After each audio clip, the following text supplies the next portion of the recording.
Voici maintenant venu l'heure de passer à table et de goûter aux spécialités gourmandes du pays de Roanne. Alors on le fait depuis lundi, résumons le programme des agapes. Après le gâteau de foie, le ballotin de volaille, la joue de bœuf hier, nous allons aujourd'hui découvrir une recette très originale à base d'andouilles de Charlieu. Charlieu où nous emmène Elisabeth Tran. Merci beaucoup. Voici maintenant venu l'heure de passer à table et de goûter aux spécialités gourmandes du pays de Roanne. Alors on le fait depuis lundi, résumons le programme des agapes. Après le gâteau de foie, le ballotin de volaille, la joue de bœuf hier, nous allons aujourd'hui découvrir une recette très originale à base d'andouilles de Charlieu. Charlieu où nous emmène Elisabeth Tran, Bertrand Lachat et Jean-Pierre Roy. Dans cette cuisine de poche, le travail commence de bon matin. Charlieu s'éveille tranquillement. Au bourg, c'est jour de marché et c'est pour ce jeune chef toujours un plaisir. Après 10 ans d'expérience, il a pour son métier un enthousiasme intact. Moi, je me fais plaisir. Je me fais plaisir tous les jours. C'est un plaisir de venir travailler.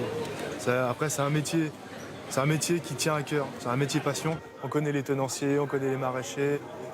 C'est pas le même plaisir que de travailler sur les grandes villes. Est-ce qu'il vous reste des andouilles cuites? Une andouille cuite, comme ça. Parfait. Parfait. Oui. L'andouille de Charlieu à base de cœur, de poitrine et de gorge marinée au vin rouge est le produit de terroir par excellence. 30 000 sont fabriqués ici chaque année. Je suis resté un charcutier de la vieille génération. J'ai pris la suite à mon père il y a 25 ans. Lui, il a commencé en 55 ici. Et ben, on a gardé nos recettes, donc j'ai fait des concours. C'est comme un sacerdoce. Hein. Tout ce qui est métier de bouffe, il faut aimer ça. Hein.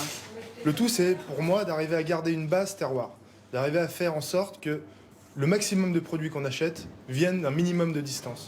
L'andouille sera préparée façon Rossini avec du foie gras poêlé et servie sur un lit de pommes de terre râtes. Commencez par les couper en petits morceaux et réserver. Plus technique, la découpe du foie gras nécessite qu'il soit frais, presque froid, pour ne pas se déliter. Il faut une lame très chaude, plongée dans l'eau bouillante. Et le but du jeu, c'est d'arriver à faire son escalope de foie gras d'un seul mouvement, pour pouvoir vraiment tirer le foie gras et éviter qu'il ait un aspect granuleux. Déposer les escalopes dans une poêle très chaude, il n'y a pas besoin d'ajouter de matière grasse. Il doit être juste rosé, mais rosé vraiment très légèrement, sinon c'est excellent, mais c'est vite indigeste. Je détache tous les sucres de mon foie gras au fond. Et je vais mettre les pommes de terre à cuire directement dedans.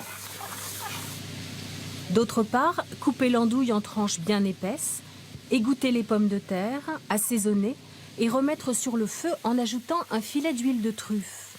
L'andouille est saisie pour être croustillante. C'est un plat de mon enfance. Pour moi, c'est un goût, c'est un peu Madeleine de Proust. C'est un goût qui me restera toujours. C'est un goût particulier qu'adorent les gens de Charlieu. Ajoutez à cela le foie gras poêlé et une petite cuillère de tapenade. La dégustation peut commencer. Les andouilles. Enfin. C'est le côté un petit peu sauvage de l'andouille, hein, et puis le côté doux, tendre du foie gras. Les deux ensemble, ça fait un mariage super. C'est fondant, ça éclate dans la bouche, enfin, bon, voilà. Faut le manger, faut pas en parler, faut le manger. Et pour les amateurs, une belle flambée de gambas. Une bonne petite sauce de marsala avec le petit persil, carrément. Et la petite salade très salée à côté. Impeccable. Quant aux ravioles à la truffe et ricotta, elles se passent de commentaires.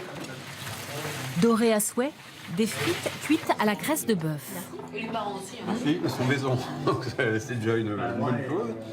Croustillante, comme j'aime. On aime la bouffe, on aime le vin, et puis c'est un moyen de se réunir et d'être bien.